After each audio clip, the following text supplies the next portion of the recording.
Hello, Aquarius, Sun, Moon, Rising, and Venus signs. Kamusta kayo? Sana po nasa mabuti kayong kalagayan. Welcome back po sa Star Tarot. Kung bago kayo dito, welcome din kayo. Thank you for your support. I truly appreciate it. God bless you all. Aquarius, maraming salamat po sa mga likes and subscribes ninyo at sa mga heartwarming comments po na iniiwan ninyo.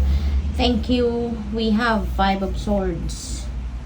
Aquarius, so siguro meron ditong parang this could be you, no? Itong nakatakip sa mukha na may kamay sa mukha. Maaaring kayo yan. Parang disappointed kayo sa frustration ninyo siguro sa nangyaring conversations ninyo with these two women. Siguro parang gusto ninyong sumabog, no? Yung gano'n, pick up ko dito. Parang nagagalit kayo, pero yung pinipigilan ninyo yung sarili ninyo na magkaroon kayo ng outburst dito sa pagkakataong ito. Siguro meron ditong nasabi, no? Yung dalawang babaeng ito, hindi ninyo nagustuhan, na ikinagalit ninyo or ikinainis ninyo. Parang nagtimpi kayo rito, no? Parang hindi talaga ninyo yan, hindi ninyo binuhos yung galit or ang inis ninyo or kung ano man yung gusto ninyong sabihin na in frustration, no, sa nangyari rito. So meron ditong hindi pagkakaintindihan, no, between you and another person or these two people, kung sino man ito sa buhay ninyo. Yun, but this is 5 of Swords, no, and 5 resonates with change. Kaya kung ano man ang naging away dyan, hindi pagkakaintindihan, tampuhan, no, that's going to change, no, that's going to improve, no. You just need some time and space, no, from each other para siguro mapag-isipan din ninyo kung bakit nangyari yun, kasi baka, alam mo yun, baka may trigger din, yung ganon. Kaya nakapagsabi sila ng hindi maayos or hindi maganda or hindi ninyo nagustuhan. Your next message is Ace of Wands. Ayan. So, yung Ace of Wands na to, parang merong opportunity rito na dadating na maaaring parang masasabi ninyo, wow, this is heaven sent, no? Hulog ng langit. Kasi maaaring ito ay isang oportunidad na matagal na ninyong minimithi.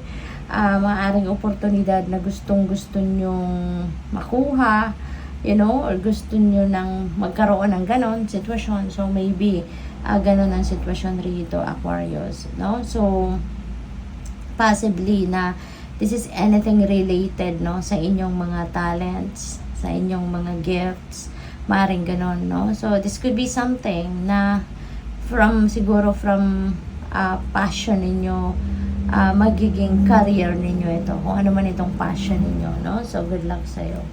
What else? We have 6 of Wands. Ayan. So, this is tagumpay. You know? This is triumphant energy. This is success. At ang tagumpay na to, maganda to kasi you are appreciated by the people around you. Ayan, pinapalakpakan kayo. Maraming humahanga na sa'yo ngayon. Nare-recognize na kayo. Sikat na kayo ngayon, no, Aquarius. So, maraming nakaka-appreciate yun na maganda. And that's what's very fulfilling, no, sa pakiramdam na kung ano yung trinabaho ninyo, ginawa nyo, pinapalakpakan kayo ng mga tao in appreciation of what you have done. So, parang yun yun ang naging trophy ninyo rito, no, yung palakpak ng maraming tao. So, maging sikat kayo dito, you'll be on the spotlight, no? At ang maganda rito, kung ano man yung reward, no, na nakuha ninyo from this tagumpay, hindi lang ninyo ito sinasarili, no? But you are also sharing this with other people, kung ano man ang reward na nakuha ninyo rito. So, which is really beautiful. What else? We have the Fool. Ayan. So, we have Ace of Wands, which is a new beginning energy. See, the Full energy din, ganun din, no? This is also a new beginning energy. Pero itong the Full na to, kung ano man ang sisimulan ninyong bago rito, this is something that you're very excited about na gawin or simulan. Pero, kinailangan mo rito na mag-take ng leap of faith, no? Kasi hindi kayo sigurado about these things, no, napapasukin ninyo. Hindi ninyo ito pa pinagdaanan, wala pa kayong idea on how you are going to navigate that opportunity. Kaya, ano kayo, nagtiwala lang sa sarili, nagtiwala sa Panginoon at sa divine plan ang baon ninyo rito. So, good luck sa iyo. What else? We have the Magician. Ayan. So, this is another new beginning energy. Napakaganda, Aquarius, kasi this is a very exciting period in your life, no? Kasi dito din, manifestation energy ito. New beginning ito. Magsisimula kayo ng bagong yugto sa buhay ninyo rito. And this could be something that you've been dreaming of. This could be something that you've been manifesting for so long. At ngayon, nakita nyo na-recognize nyo na yung opportunities na nandito sa paligid ninyo. Na-recognize ninyo na magagamit ninyo kung ano man ang mga resources na nandiyan dyan. Nakikita ninyo na, this can support, no? Kung ano man ang gusto kong gawin or ano yung gusto kong ma-manifest sa buhay ko. Magagamit ko ng mga to para makarating ako doon sa gusto kong marating or sa gusto kong ma-achieve. Kaya, tatayo ka na dyan. You are going to, to get on your feet and you are going to take action. At, yun na, no? At, maaring ito na yun, magte-take the leap of faith na kayo.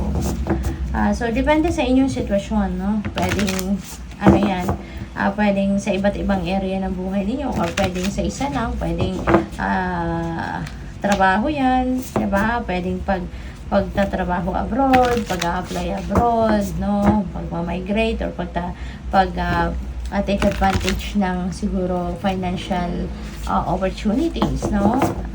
Maaaring ganun ang ganun. Kaya good luck sa'yo.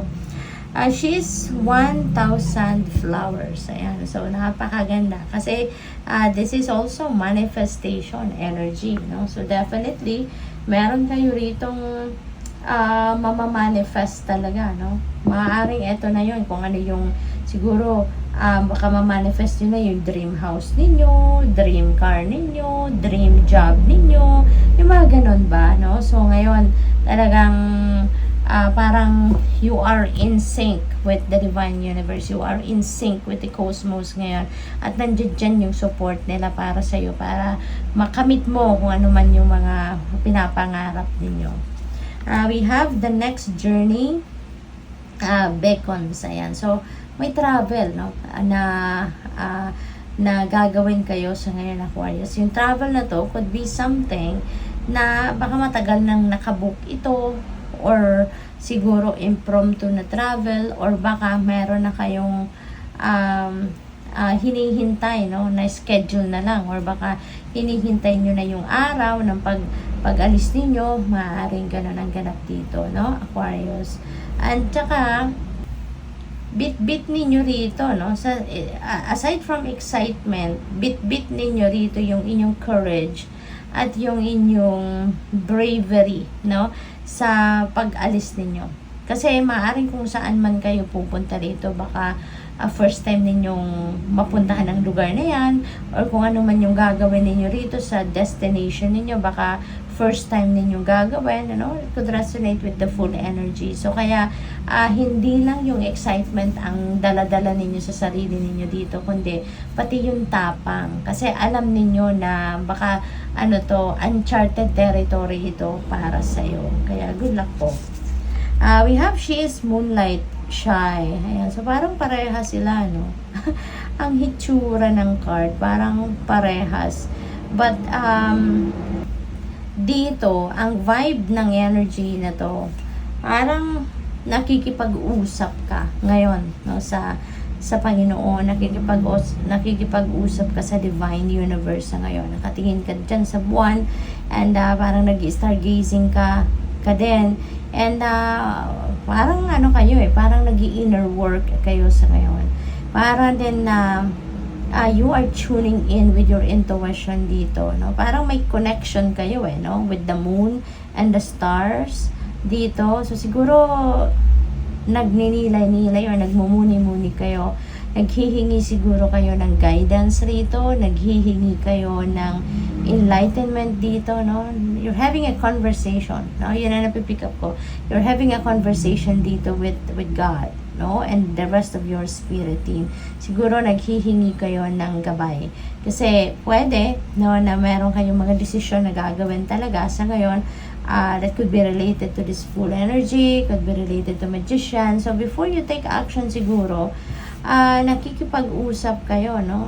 Maybe naghihingi kayo ng clear direction kung ito na ba or confirmation, ano? Kasi siguro nararamdaman ninyo na this could be the right time na para mag-take action kayo sa mga bagay na yan, sa mga oportunidad na yan. Pero before you do it, parang magdadasal kayo, makikipag-usap kayo sa universe na bigyan mo ako ng confirmation. Bigyan mo ako ng sign if this is the right timing na talaga, no, para gawin ko, no, ang bagay na to. Tama ba yung decision ko, yung mga ganon. So, good luck sa'yo.